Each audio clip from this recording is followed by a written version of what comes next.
네, 정치권 상황 정리해보는 여의도 사사건건 화요일 오늘은 이 두 분과 함께 하겠습니다. 서정욱, 장윤미 변호사 나왔습니다. 어서 오십시오. 네, 안녕하세요. 반갑습니다. 네, 앞서 주요 이슈에서 전해드린 대로 친윤 핵심 장제원 의원이 총선 불출마를 선언했습니다. 기자회견 발언 좀 더 듣고 얘기 나누겠습니다. 저는 22대 국회의원 총선에 출마하지 않겠습니다. 역사의 뒤편에서 국민의힘의 총선 승리를 응원하겠습니다. 윤석열 정부의 성공보다 절박한 것이 어디 있겠습니까? 제가 가진 마지막을 내어놓습니다. 버려짐이 아니라 뿌려짐이라고 믿습니다. 네, 장제원 의원은 인용한 혁신위가 주류 희생 혁신을 제안하면서 구체적인 대상을 지목하진 않았지만 우선 대상으로 거론돼 왔죠. 당 안팎에서 용태론이 지속돼 온 상황에서 혁신위 활동 마지막 날인 어제 전격적으로 자신의 SNS를 통해 불출마를 시사했습니다. 자, 서정욱 변호사님께 먼저 여쭤보겠습니다. 어찌됐든 간에 이 혁신위 요구에 처음으로 확실하게 화답한 모양새가 됐는데 어젯밤 뉴스 보셨을 때 딱 어떤 생각 드셨습니까? 한마디로 이제 그 선당 후사 이게 떠오르더라고요. 장제원 의원은 이제 그 누구나 자타가 공인하는 정권의 2인자입니다. 이분이 희생하지 않으면 다른 분이 먼저 할 수가 없어요. 역시 이제 그 정권의 2인자로서 결단을 내렸다. 이런 이제 생각이 들고 네. 처음에 그 하태경 의원이 먼저 왔지만 그건 좀 이게 빛이 발했어요. 하태경 의원은 이제 그 해운대구를 떠났지만 종로구에 민주당의 거물급 인사를 잡으러 가는 게 아니고 동료 최재형 의원이 있는 종로구에 출마한다. 이래서 이게 그 희생의 빛이 완전히 발해버렸습니다. 저는 진정하게 희생하신 분은 역시 장제원 의원이다.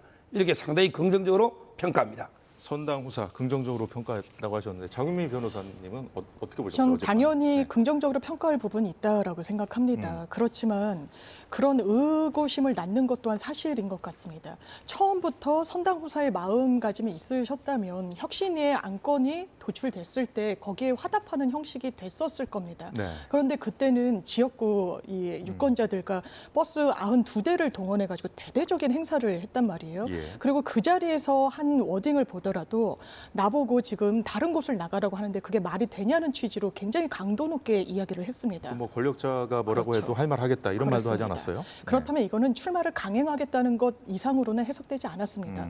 그런데 그 이후에 별다른 사정 변경 없이 이런 불출마를 갑자기 단행한 부분과 관련해서 그렇다면 어떤 정치적 변수가 있었을 것인가 좀 물음표가 많이 쳐지는 부분이 생기는 것 같습니다.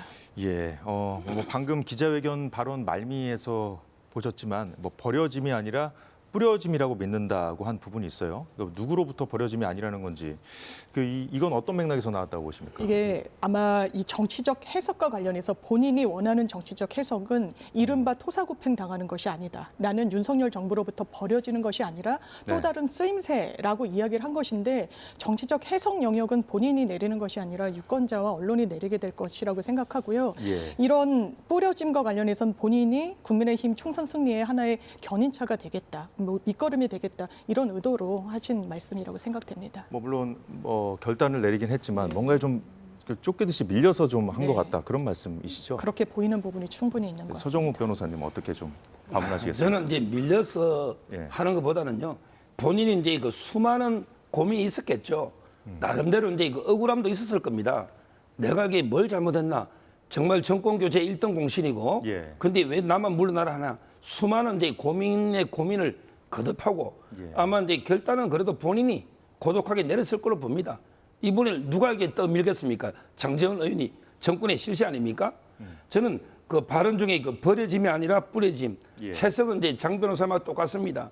본인은 이제 토사구팽을 당하는 게 아니고 예. 이분이 독실한 기독교 신자입니다. 내 스스로 하늘의 미랄이 되겠다. 하늘의 미랄이 썩으면 수십 배 수확이 되잖아요. 예. 스스로에게 희생을 해서 당의 승리와 그다음에 그 정권의 성공을 이루고 그리고 더 나아가서 본인이 잠시 쉰다 했습니다. 근데 장제원 의원한테도 앞으로 저는 길이 있다. 예. 왜? 부산시장도 있고 또 이제 비서실장도 있고 잘하면 이게 장관도 할 수 있고 저는 잠시 쉬는 게 본인한테도 오히려 크게 재충전의 기회가 된다. 이렇게 봅니다. 네, 잘 들었습니다. 장제원 의원이 언제부터 불출마를 고민했고 결심했는지도 궁금한 부분이죠. 오늘 회견에서 기자들의 질문이 쏟아졌는데 영상 하나만 더 보겠습니다. 고민을 시작하셨는지 궁금합니다. 제가 당선 비서실장이 되는 순간부터 모든 각오는 해야 되는 거 아닌가요? 운명적인 거라고 봅니다. 오늘은 좀 이해를 해주십시오. 제가 인터뷰를 또 제가 점수를 또 하고 그래서 제가 자세하게 설명을 드리는 날이 좀 있지 않겠습니까? 대통령과 상의하신 건 없습니까? 조심 좀. 정계를 완전히 은퇴하신 거 아니죠? 지금과 다음 시기에 뭐 하시고 싶은 총선 남을 때까지. 네, 대통령직 인수위원회 비서실장 때부터 생각해 왔다고 답변했습니다. KBS 기자에게는 강서구청장 선거 패배 이후부터 불출마 선언문을 가슴 속에 넣고 다녔다고 말하기도 했다고 하는데 보셨다시피 그 외의 질문에는 아직 뭐 말을 아끼고 있습니다. 뭐 때가 되면 좀 방송 같은 데 출연해서 뭐 인터뷰도 하겠다. 거기서 얘기를 하겠다. 이렇게 밝혔는데 그 서정욱 서 변호사님께 여쭤보겠습니다. 장 의원이 그 혁신위에 떠밀려가는 모습을 원치 않았기 때문에 시간을 좀 갖고 결단을 했을 거라는 그런 해석도 나오고 있거든요. 어떻게 보십니까? 아마 이제 그 김기현 대표도 이제 1월 말이나 2월 초에 결단을 할 것이다. 아마 장제원 의원도 이제 지금은 타이밍이 아니고 조금 더 적절한 타이밍에 결단할 것이다. 예. 이렇게 예측이 많았죠. 근데 예상보다 조금 이게 빨라진 면이 있는데 그런 이제 그만큼 지금 정권과 당의 위기감이 상당히 커졌다. 윤석열 대통령의 지지율도 거의 답보하거나 약간 이게 하향하는 이런 이제 추세에 있었고요. 그다음에 당의 자체 보고서에서 서울에 6석 정도밖에 못 건질 수도 있다. 네. 이게 나오면서 수도권의 그 출마 예상자들 중심으로 상당히 동요하면서 예. 아우성치는 이런 이제 위기감이 엄습한 거예요. 그러다 보니까 저는 오히려 이제 내가 먼저 이게 희생함으로써 이런 이제 연이어서 희생 결단을 이끌어 보자. 그러면 이제 당이 조금이라도 더 이제 수습되지 않겠는가. 이런 이제 의도에서 조금 더 예상보다는 빨리 결단을 내렸다. 이렇게 봅니다. 여당 내 위기감이 팽배해진 상황에서 좀 예상보다 빨리 결단을 내린 것 같다 말씀하셨는데 어떻게 보셨습니까, 변호사님? 예상보다 빠르다고 생각하지 않습니다. 예상이라고 하면 중진과 관련해서 험지 출마 내지 용태론이 거론됐을 때 그 혁신안을 전격 수용하는 게 물 흐르듯이 자연스러운 부분이 분명히 있는 거죠. 그때는 사실상 버틴다는 인상을 최소한 유권자들께 드렸던 겁니다. 예. 그런데 이제 와서는 어쨌든 본인의 운명이라고 이야기를 하고 있다는 말인데 이 운명이란 표현이 조금 모호한 것 같습니다. 운명이란 건 기본적으로 본인이 선택하는 게 아닙니다. 그 흐름 속에 본인이 맡겨졌다라는 취지로 해석이 되거든요. 그렇다면 의지의 영역이 아니라 내 선택과는 무관한 지금의 상황이 나를 불출마로 내몰았다는 표현은 그렇지만 그 선택지가 굉장히 제한적이었다는 취지로 들리는 부분이 있습니다. 예. 그렇다면 그 부분이 과연 단독적인 정치인 장제원의 선택일 것인가, 외부 변수가 어떤 작용을 한 것은 아닐 것인가, 이 부분이 차츰 드러날 수도 있다는 생각이 듭니다. 그래서 뭐 하나 더 여쭤보는 네. 건데 지난주에 윤석열 대통령이 부산을 방문하지 않았습니까? 네. 그때 돼지국밥집에서 장제원 의원도 같이 국밥을 먹은 것으로 알려져 네. 있는데 그때 대통령과 얘기를 나눴을 가능성도 충분히 있다고 보시는 겁니까? 전 당연히 있다라고 생각합니다. 대통령과 식사 자리를 할 때 무엇이 화두에 올랐을까요? 당연하지만 총선이었을 겁니다. 그럼 그 총선과 관련해서 대통령의 의중이 관철된 측면이 있다라고 해석될 수밖에 없어 보이고요. 그렇기 때문에 그렇다면 굉장히 굳건해 보였던 장제원 의원의 마음을 흔든 것이 과연 대통령의 설득 그거 한 가지였을 것인가? 아니면 지금 언론에서 조망하고 있는 것 중에 하나는 선친 때부터 운영하던 학교법인이 있지 않습니까? 이른바 쪼개기 의혹이 불거지기도 하고 수사선상에 오를 수도 있다라는 언론의 의혹 보도가 있었기 때문에 이 연장선상에서 지금의 결단이 해석되는 측면도 있는 것 같습니다. 예. 서정욱 변호사님은 어떻게 보십니까? 제가 보기에 그 후원금 이거는 과잉 해석이고요. 쪼개기 후원금은 이게 일부의 의혹인데 본인은 투명하다. 이렇게 밝히고 있기 때문에 네. 이것 때문에 이제 결단했다. 이거는 저는 말이 안 되고요. 그게 주말에 지역 언론에서 나온 건가요? 예. 네. 그리고 이제 그 국밥집에서 네. 아마 이제 그런 데서 불출마나 이런 이야기는 안 할 거고요. 다만 이제 그 윤심하고 이제 그 장제원 의원은 상당히 이심전심으로 통할 겁니다. 예. 아마 이제 여러 가지 표정만 봐도 윤 대통령도 이제 그 좀 핵심 측근들이 먼저 이렇게 결단을 좀 해주기를 바란다는 이 마음을 이렇게 여러 경로로 장제원 의원이 읽었다. 저는 예. 이렇게 봅니다. 제가 알기로도 이게 윤석열 대통령은 장제원 의원이나 김기현 대표나 이런 분들이 먼저 좀 희생, 결단해 주기를 바라는 걸로 모든 게 읽히거든요. 근데 그렇게 말하기 좀 어렵잖아요. 그러니까 직접적인 말을 안 하는데 이걸 이심전심이다. 여러 데 보면 알 수 있잖아요. 대통령의 그 행보라든지 예. 여러 가지 인유한 위원장하고 불러서 식사하는 거라든지 혁신에 힘을 실어주는 게 혁신의 가장 큰 요구가 희생 아닙니까? 그걸 저는 읽고 예. 아마 이제 장제원 의원이 스스로 고독하게 결단을 내린 거지 뭐 수사나 이런 거는 이게 오히려 그 결단을 폄훼하는 거다. 저는 이렇게 봅니다.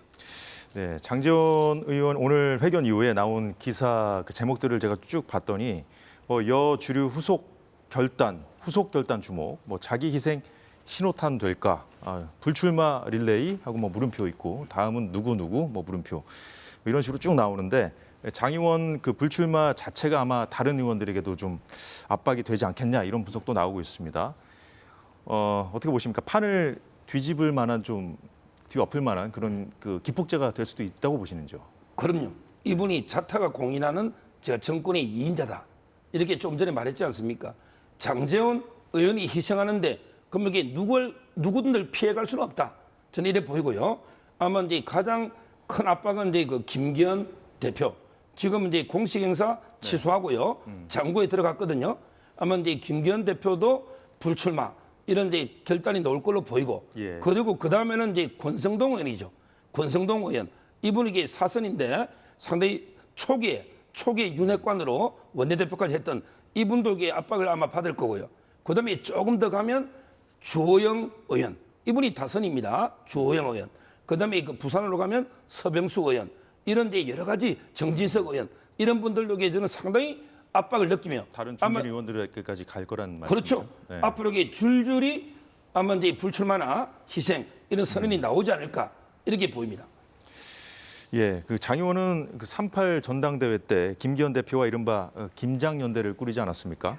그렇게 당권을 거머쥐었기 때문에 지금 말씀하신 대로 다음 타자로 김 대표가 계속 거론되고 있는 것 같습니다. 그 언론 보도가 계속 이렇게 나오는 것만으로도 엄청난 그 당사자에게는 압박이 될 텐데 김 대표 거취 표명도 뭐 임박했다고 보십니까? 아마 그런 것 같습니다. 대통령과 식사를 한 이후에 그래도 비대위 체계로 전환되지 않고 예. 김기현 대표 체계가 이 총선까지 계속 운영이 되면서 뭐 공천권 등을 담보하되 본인의 불출마를 사실상 이게 본인도 기득권을 내려놓는 방향이 되지 않겠는가라는 전망이 많이 나왔었는데요. 나왔죠. 네. 그런데 그 이후에도 또 국민의힘의 여러 움직임이 좀 출렁이고 있는 것 같습니다. 하태경 의원이 불출마를 상당히 종용하고 나서기도 했고요. 아까 말씀 주신 서병수 의원 같은 경우에도 마찬가지 입장이었습니다. 거기에 대한 또 반대급부로 이 국민의힘의 초선 의원들이 예. 이른바 김기현 체계 그대로 가야 된다라고 굉장히 강도 높은 단어를 쓰면서 뭐 자살특공대다 이런 표현까지 불사하면서 지난번 전당대회 때 연판장을 맞습니다. 돌렸던 분들 그렇습니다. 말씀하시는 거죠? 그래서 대단히 본인들의 이해관계에 따라서 여러 국면이 펼쳐지고 있는 것 같은데 네.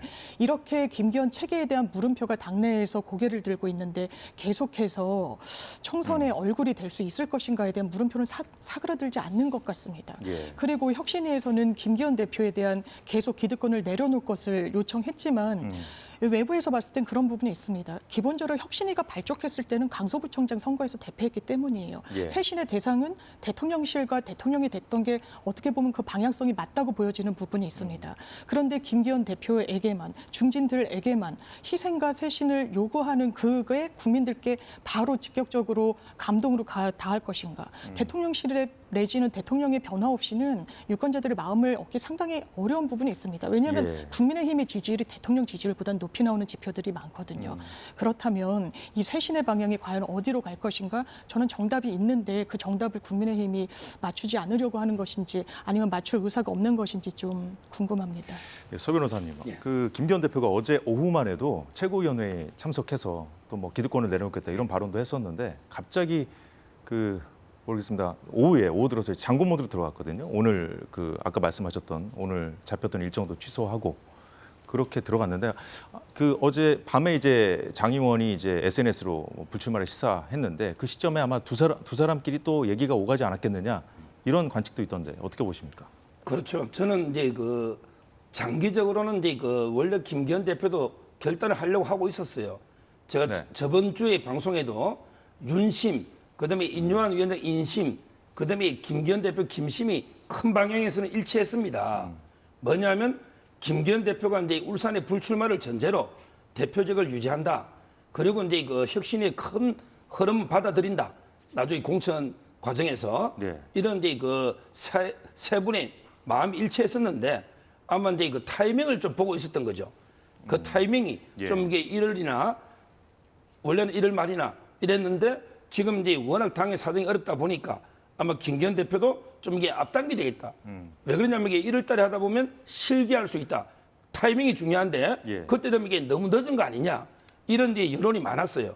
그러면서 이제 그 하태경 의원이나 서병수 의원 이런 분들이 오히려 김기현 사퇴론까지 예. 지금 이게 들고 나왔고 그다음에 거기에 반대해서 일부 초선들은 또 김기현 체제를 유지해야 된다. 이런 게 당이 극심한 분란 속으로 예. 빠져들고 있는 이런 이제 상황이었죠. 그래서 아마 이제 그 저는 결단이 좀 빨라진다. 결국 이제 그 장재원 의원도 결단한 것처럼 김기현 대표도 이제 그 한 2, 3일 고민하는 게 조만간은 이제 어떤 결단, 그 결단의 방향은 울산 불출마가 아닐까. 왜냐하면 이게 당대표직을 버리고 울산에 그냥 출마해서 배지 하나를 더 단다? 이거는 의미가 없거든요. 옛날에 사석에서 나는 국회의원 배지에 연연하지 않는다. 예. 이런 이제 발언한 적도 있습니다. 따라서 두 개를 동시에 가질 수는 없다. 그렇다면 저는 울산에 그 불출마를 하고 당대표직은 유지해 나가는 이런 쪽의 결단이 나오지 않을까 예. 예상이 됩니다. 김기현 대표가 이제 장고 모드로 들어가지 않았습니까? 네. 이제 그러면 결과물이 조만간 나올 텐데 보도가 될 텐데 어떤 형태가 될 거라고 보십니까? 서정욱 변호사님은 네. 지금 뭐 지역구 불출마 정도로 이제 생각하고 계신 것 같은데요. 저는 대통령과 또 오찬을 함께 하지 않았습니까? 그때 나눴던 뭐 일부 비공개 대화가 언론을 통해 보도되기도 했는데요. 네. 일단 국회 상황과도 연동이 돼 있다라는 생각이 듭니다. 일단 이번 달 28일에 이른바 쌍특검을 본회의에 의결시키겠다라는 네. 겁니다. 거기에는 김건희 여사와 관련된 특검이 있죠. 지금 공간이 출범이 늦어질 것이다라는 전망이 나오는 것이 이른바 하위 20% 그리고 뭐 누군가를 공천에서 배제한다라는 흐름이 가시화됐을 때 이 특검에 대해서 국민의힘이 당론으로는 찬성, 반대 의견 정하기 어려울 겁니다. 그렇다면 처음에는 기명 투표입니다. 그렇기 때문에 대통령과 정면으로 각을 세우는 게 상당히 부담스러울 수밖에 없을 겁니다. 지금 수수는 대통령이 거부권 행사할 거라고 전망이 나오고 있죠. 예. 그 뒤에 선거 그 투표를 하게 되면 무기명 투표라고 합니다. 그러면 총선과 관련해서 내가 배제되는 그런 상황인데 그 변수를 대통령실이 감당하기가 쉽지 않을 겁니다. 그러면 뭔가 변수를 최소화하고 예. 현 체계 그대로 가져가는 그러니까 공천과 관련한 윤곽은 최대한 뒤로 미루되 지금 국회 일정은 지금 김기현 체계에서 다른 비대위 어떤 변수로 작용할지 모르는 부분이 있거든요. 그렇다면 대통령은 김기현 대표 체계를 뭔가 그대로 유지되기를 바라는 그 의지가 강할 것이다. 그 의중을 본인들이 받아서 초선 의원들도 사실 김기현 체계를 계속 가져가자고 하는 건 초선들이 이야기하는 쇄신의 방향과는 좀 거리가 있어 보이죠. 이런 근데 전체 맥락을 보면 국민의힘의 지금의 움직임이 어느 정도 이해가 된다라고 그렇다면 생각합니다. 뭐 특검 전국까지는 일단 김기현 체제로 좀 가지 않겠느냐 이렇게 보고 계신 것 같은데 그렇다면은 서정욱 변호사님도 그 대표직은 계속 유지할 것 같다 이렇게 말씀하셨잖아요. 그럼 그 부분이 그 특검 전국 앞으로 이제 국회 상황과도 좀 연관지어서 좀 생각을 해보신 건가요? 아니 저는 이제 네. 총선까지 끝까지 이제 그 김기현 체제로 가지 않을까 이렇게 보입니다. 예. 그 이유는요. 첫째는 이제 그 전쟁 중에 함부로 장수는 바꾸는 게 아니에요. 예. 특별한 이유도 없이 계속 비대위로 간다. 그럼 이게 비대위원장 또 누가 오는 겁니까? 확실한 이게 대안이 있는 것도 아니고요. 이런 상태에서 무조건 당원이 뽑은 당대표를 바꾸는 게 능사는 아니다. 이런 생각이 들고 지금은 이제 두 번째 민주당도 비대위를 안 가잖아요. 진짜 비상은 민주당입니다. 왜냐하면 이재명 대표가 앞으로 이제 위정교사까지 가면 재판을 일주일에 3번 나가야 됩니다. 예. 일주일에 3번 재판하면서 과연 이게 당무를 볼 수 있는가? 진짜 비대위원장이 필요한 민주당도 비대위를 하지 않는데 국민의힘이 무슨 이유로 이게 비대위를 하는가? 이런 이제 그 생각이 들고요. 그리고 이제 그 결론적으로는 이제 앞으로 공간위가 구성될 거고 그다음에 이 선대위가 구성되면 어차피 이제 선대위 체제로 갈 수밖에 없어요. 선대위 오면 한동훈 장관이나 또는 이제 원희룡 장관 이런 분들이 전면에 나서고 예. 그다음에 김기현 대표가 뒤에서 받쳐주고 이렇게 화합해서 나가야지 무조건 이게 흔들어서 뭐 비대위를 구성한다. 오히려 이러면 이게 예. 덕보다는 실이 훨씬 많다. 혼란만 더 가중될 것이다. 이렇게 봅니다. 뭐 비대위 전환할 거다는 시나리오는 뭐 그 언론에서 많이 입방아에 오른 그 시나리오지만 그 물리적으로 좀 시간이 없을 거다. 이미 시간이 없다. 이런 그 분석도 있더라고요. 하지만 그 국민의힘 내부에서는 김기현 대표의 거취를 두고 뭐 사퇴해야 한다는 목소리가 끊임없이 흘러나오고 있습니다. 반면에 대안 없는 지도부 흔들기는 멈춰야 한다는 목소리도 같이 나와서 충돌하고 있는데 잠시 들어볼까요? 수도권 많은 출마자들이 지금 출마 의지가 꺾이고 있는 상황이거든요. 이대로 출마하는 게 무슨 의미가 있느냐. 이렇게 이제 이런 비관론이 상당히 강해지고 있고, 김기현 대표 개인적으로는 뭐 같은 당 동료로서 미안하긴 하지만 내려와야 우리 승리의 길이 열린다라는. 지금 대표직 사태는 비대위 전환을 얘기하는 겁니다. 근데 지금 현재 우리가 이제 4개월 남았으면 이젠 전쟁을 바로 앞두고 있는 상황입니다. 이 상황에서 비대위로 전환한다는 것은 당의 리더십이 새로 구축이 돼야 되고, 이 과정을 겪으면 전쟁은 제대로 치러보지도 못하고 끝나버립니다. 불출마 선언 부분에 있어서 고민을 하실 수는 있지 않겠나 이렇게 생각을 합니다. 네, 장윤미 변호사께서 앞서 그 의원 개개인이 처한 상황, 입장에 따라서 좀 온도차가 있는 것 같다고 말씀을 해주셨는데, 하태경 의원 같은 경우에는 수도권 출마자들과 함께 연석회의 소집을 논의 중이다 이렇게 밝히기도 했죠. 조만간에 수도권 출마자들이 모인다는 얘기가 지금 흘러나오고 있습니다. 이런 자리에서 수도권 출마자들은 좀 많이 다른 것 같아요. 김기현 대표에 대한 입장이 좀 뭔가 지도부를 향한 메시지가 나올 수도 있지 않을까요? 저는 이제 그 하태경 의원 이런 분들이 진짜 문제라고 봐요. 본인은 이제 당을 위해서 무슨 희생이나 헌신을 했습니까? 본인은 서울에 8개 우리 국민의힘 의원이 있죠. 그 중에 하나 최재형 의원 걸 뺏으려고 왔잖아요. 본인 정도가 희생한다면 왜 마포울의 정청래 의원 잡으러 왜 못 갑니까? 본인은 아무런 희생도 안 하고 오히려 자기 정치 몸값 올려서 종로에서 내가 당선만 되면 대선 주자 아니냐. 이런 식으로 자기 정치 욕심만 하는 이런 분들이 지금 이게 김기현 대표 물러나라 이렇게 당을 흔드는, 정말 이게 저는 문제가 심각하다. 자기 정치라고 보시는 겁니까? 그렇죠. 이게 당을 위한 겁니까? 본인은 왜 그럼 마포울이나 험지로 안 가고 왜 동료 의원을 잡으러 오느냐 말이죠. 그게 저는 문제라고 보고요. 네. 지금 이제 제가 좀 전에 이야기했지만 어차피 이게 당의 얼굴은 선대위로 가야 됩니다. 선대위가 되면 한동훈 장관이든 원희룡 장관이든 공동 선대위로 많이 들어오는 거 아닙니까? 네. 그러면 이게 선거가 충분히 되는데 굳이 김기현 대표를 꼭 물러나야 된다. 그러면 김기현 대표만 물러나오면 무조건 선거 이기고 김기현 대표 있으면 안 되는 겁니까? 저는 그건 말이 안 된다 봅니다. 저도 김기현 대표의 희생 불출마를 많이 했지만 그래도 당원이 정통성 있게 뽑은 당대표입니다. 이분이 무조건 물러난다고 선거 이기느냐 말이에요. 김기현 대표가 당을 추스리면서 거기에 원희룡, 한동훈 장관 이렇게 공동으로 잘 구성해서 단합해서 나가면 충분히 선거에 될 수가 있는데 무조건 이게 물러나라 하는 거, 이게 저는 해당행위다 이렇게 봅니다. 알겠습니다. 뭐 시간 관계상 지금부터는 민주당 상황도 좀 살펴보겠습니다. 요즘 이낙연 전 대표의 발언을 보면은 뭐 민주당을 바꿔보겠다는 게 아니라 거대 양당 구도 타파 내지는 뭐 빅텐트 이런 쪽으로 좀 더 큰 담론으로 가고 있는 것 같습니다. 새해에는 새로운 기대를 드리면 좋겠다면서 신당 창당 시점까지 거론했습니다.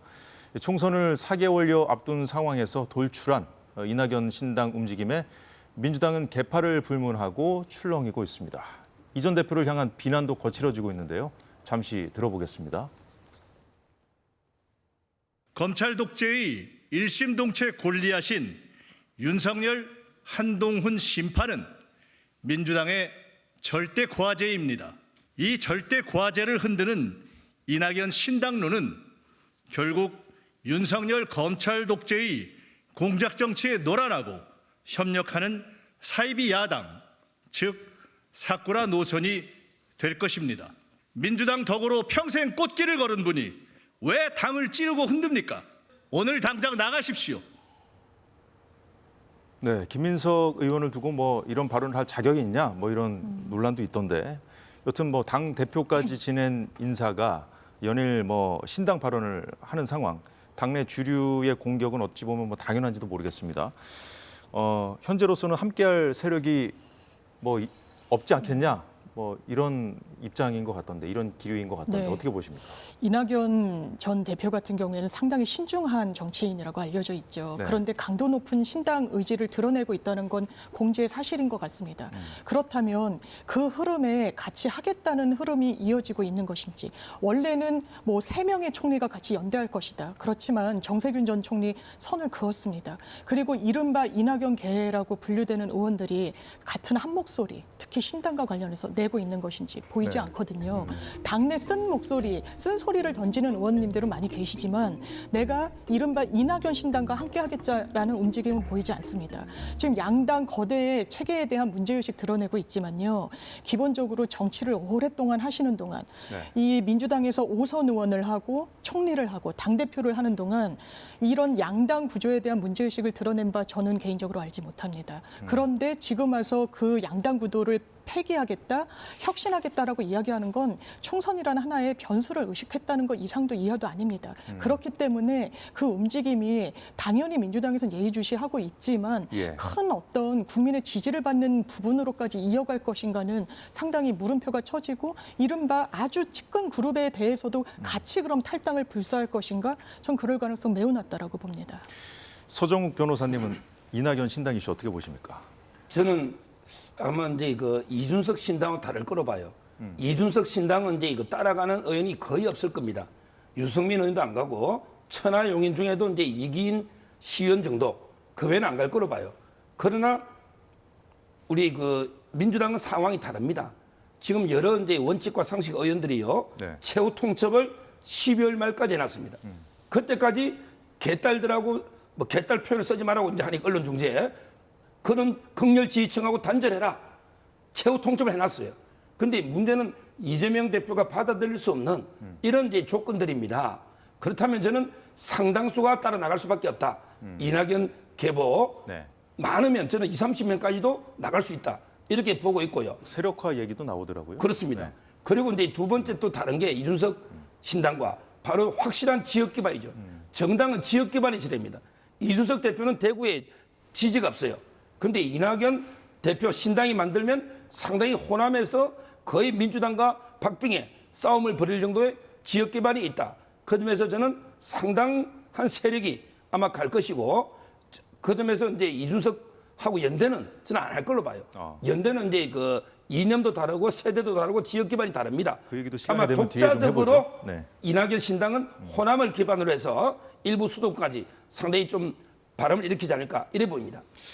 그 상황이 뭐 급박하게 돌아가는 것만은 사실인 것 같습니다. 이재명 대표의 고심도 깊어질 수밖에 없을 것 같은데 이낙연 전 대표와 김부겸, 정세균 전 총리까지 문재인 정부 3총리 연대설도 지금 불거지는 상황인데 이낙연 전 대표는 입장이 완강한 상황이라 뭐 김부겸 그리고 정세균 두 전직 총리와 일단 이재명 대표가 만남을 지금 조율 중인 걸로 알려지고 있습니다. 이재명 대표 본인의 뭐 재판 일정까지 소화하는 상황에서 두 전직 총리와 그 만남이 성사된다면 과연 어떤 얘기가 오갈 수 있을까요? 이거 궁금한 부분이거든요. 당연히 지금 민주당이 처한 상황에 대한 원로들의 쓴소리 있을 겁니다. 재판을 일주일에 3번 받는 부분에 대한 우려가 있는 것도 사실이죠. 강성 팬덤 정치 지지층들에 대한 문제의식도 민주당 내에 팽배한 것도 사실입니다. 그런 부분들을 하나씩 풀어나가고 해결해 나가고 있는 게 저는 지금 민주당의 모습이라고 생각합니다. 네. 이른바 개딸, 처음엔 개혁의 딸의 약칭이다라고 했지만 의미 퇴색했습니다. 어느 순간 오염됐다라는 부분이 있죠. 예. 그런 부분에 대한 의견들 다 총론을 모아서 정말 국민의 선택을 받을 수 있는 방안을 모색하는 부분이 되지 않을까. 원로 정치인이라면 민주당의 고문 정치인이라는 그런 칭호를 받으시는 분들이라면 민주당 안에서 뭔가 본인들이 원하는 그 방향성을 관철하실 수 있는 능력이 있으신 분들인 겁니다. 그게 외부에서 한다라고 해서 박수를 받는다고 생각하지 않습니다. 전직 총리들로서 지금 현 대표 체계에서 총선을 치러야 하는 그 국면 속에서 뭔가 허심탄회한 대화가 좀 오갈 것이라고 생각합니다. 네, 뭐 정세균 전 총리, 뭐 김부겸 전 총리까지 만약에 같이 뭐 이렇게 이낙연 전 대표 목소리를 같이 내기 시작한다면은 이게 그 민주당 입장에서는 굉장히 좀 보기 싫은 시나리오가 될 것 같은데 어떻게 보십니까? 네. 지금 이제 민주당의 대주주가 누군가 이걸 근본부터 물어봐야 돼요. 민주당은 이제 우리나라 민주화 운동의 총풍선 정통 정당입니다. 근데 이재명 대표는 어떻게 보면 이게 돌연변이처럼 들어온 거예요. 이재명 대표가 학생운동을 했습니까? 민주운동을 했습니까? 근데 갑자기 대표가 된 비주류입니다. 다만 체제를 뒷받치는 거는 이해찬 대표 지분이 많이 있어요. 이분이 이재명 대표를 밀어주기 때문에 지금 당의 주류로 서고 있는데 네. 그러나 이게 진짜 의원들 주류는 친문재인, 옛날에 친DJ부터 내려오는 이게 정통 민주 세력이에요. 저는 이낙연, 김부겸, 정세균 예. 여기에 문재인 대통령이 힘을 보태고 하면요. 민주당의 주류는 이쪽입니다. 이쪽. 그런데 현실적으로 지금 이게 정통성 있는 대표다 보니까 끌어내릴 수는 없잖아요. 그러니까 이제 어쩔 수 없이 탈당해서 신당을 만들지만 저는 이제 그래 되면 상당히 그 세가 비슷한 아까처럼 호남에서도 대등하게 될 거고요. 상당히 야당이 두 쪽으로 거의 딱 수박이 두 쪽을 나듯이 딱 이게 두 쪽으로 분열되지 않을까 이렇게 보고 있습니다. 만약에 이제 탈당을 결행하게 된다면 그 이후에 예컨대 뭐 두 사람의 필요에 따라서 만날 수도 있다 이런 얘기가 지금 나오고 있는데 이준석 전 대표와의 네. 연대설. 네. 그 서정우 변호사님은 뭐 가능성이 거의 없다고 말씀하셨는데 어떻게 저는 보십니까? 만남은 가능할 수 있을 것 같습니다. 이낙연 전 대표 같은 경우에도 만남을 청하는 듯한 언급을 하기도 했었니까요. 그런데 어떤 가치 연대와 어떤 새 결합으로 이어질 것인가? 그러면 국민 선택을 더 받기는 어려울 겁니다. 이낙연이란 정치인이 그동안 걸어왔던 행보와 이준석이라는 정치인이 걸어왔던 행보 굉장한 거리감이 있습니다. 두 정치인 사이에는 상당한 이질감이 있고요. 그리고 이낙연 전 대표 같은 경우에는 정권을 재창출하지 못한 데 대한 책임이 있습니다. 거기에 따른 그 기여는 이준석 전 대표에게 있는 거 아니겠습니까? 두 사람 사이에 어떤 정치적인 방향성의 공감대가 있습니까? 이낙연 전 대표가 걸어왔다는 DJ의 적자로서의 길과 이준석 대표의 교집합이 저는 없다라고 생각합니다. 그렇기 때문에 연대를 모색하는 그런 아이디어는 가질 수 있겠지만 결과적으로 그게 국민 선택을 받는 데는 저해가 된다는 판단 내릴 것 같습니다. 네, 잘 들었습니다. 오늘 여의도 사사건 건은 이 정도로 정리하겠습니다. 예, 지금까지 서정욱, 장윤미 변호사였습니다. 고맙습니다. 감사합니다.